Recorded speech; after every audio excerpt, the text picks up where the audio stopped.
ಅಣ್ಣ ನಿಮ್ಮ ಹೆಸರಣ್ಣ? ನಿಮ್ಮ ಹೆಸರು? ಇದೇನು ತೆಂಗಿನ ಗಿಡ ಕಾಯಿರಿ ಅಂತದ ಯಂತ್ರ ಇದು? ಹಾಂ, ನಿಮ್ಮ ಹೆಸರು ಮತ್ತು ನಿಮ್ಮ ಅಡ್ರೆಸ್ಸು ಮತ್ತು ಫೋನ್ ನಂಬರ್ ಹೇಳ್ತೀರಾ ವೀಕ್ಷಕರಿಗೆ? ಅಂದರೆ ಅವರ ಹೊಲದಲ್ಲಿ ತೆಂಗಿನಕಾಯಿ ಬಿಟ್ಟರೆ ಅವರು ಇದೇ ರೀತಿ ಕರ್ಸೋಕ್ಕೆ ಅನುಕೂಲ ಆಗುತ್ತೆ. ಹಾಂ ಹಾಂ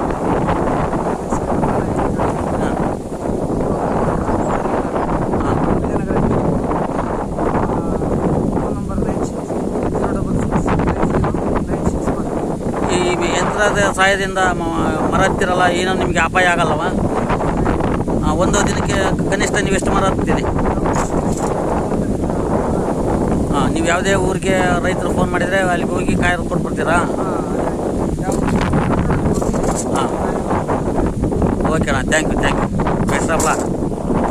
ನೋಡಿದಲ್ಲ ವೀಕ್ಷಕರೇ, ಇದು ನಮ್ಮ ಹೊಲದಲ್ಲಿ ಸರಿಸುಮಾರು ಒಂದು 18 ತೆಂಗಿನ ಗಿಡ ಇತ್ತು. ಅದಕ್ಕೋಸ್ಕರ ಇವರ ನಂಬರ್ ಕಲೆಕ್ಷನ್ ಮಾಡಿಕೊಂಡು ನಾನು ಇವರನ್ನು ಕರೆ ಕಳಿಸಿದೆ. ಇಲ್ಲೆಲ್ಲ ಕಾಣ್ತಾ ಇರ್ಬೋದು ತೆಂಗಿನಕಾಯಿಗಳು ಎಲ್ಲ ಆಲ್ರೆಡಿ ನಾವು ಇಳಿಸಿರೋವಂಥದ್ದು. ಹೌದಾ, ತೆಂಗಿನಕಾಯಿಗಳು ಇದ್ದಾವೆ. ನಿಮ್ಮಲ್ಲಿ ಏನಾದರೂ ತೆಂಗಿನಕಾಯಿ ಗಿಡಗಳು ಇದ್ದರೆ ಇಳಿಸ್ಬೇಕಪ್ಪ ಕಾಯಿಗಳನ್ನು ಅನ್ನೋದಾದರೆ ಇವರು ಹೇಳಿದಂಥ ದೂರವಾಣಿ ಸಂಖ್ಯೆಗೆ ಸಂಪರ್ಕ ಮಾಡಿದರೆ ಅವರು ಬಂದು ನಿಮ್ಮ ಹೊಲದಲ್ಲಿ ತೆಂಗಿನ ಗಿಡಗಳನ್ನು ಹುಷಾರಿನಿಂದ ಹಚ್ಚಿ ತೆಂಗಿನಕಾಯಿಗಳನ್ನು ತೆಂಗಿನಕಾಯಿ ಏರಿಯಕ್ಕಿಂತ ಹೋಗಿ ತೆಂಗಿನ ಗಿಡದಿಂದ ಈ ವ್ಯಕ್ತಿ ನನಗೆ ಪರಿಚಯ ಆಯಿತು. ಇವರನ್ನು ನಾನು ಇವರನ್ನು ಕಾಯಿ ಅದಕ್ಕೆ ಹಚ್ಚಿರೋದು. ಯಾವುದೇ ರೀತಿಯಿಂದ ಅಪಾಯ ಇಲ್ಲ. ನೋಡ್ತಾ ಇರ್ಬೋದು, ಈ ತೆಂಗಿನಕಾಯಿಗಳು ಅದೇ ಬೀಳ್ತಾ ಇದೆ. ಹೌದಾ ವೀಕ್ಷಕರೇ,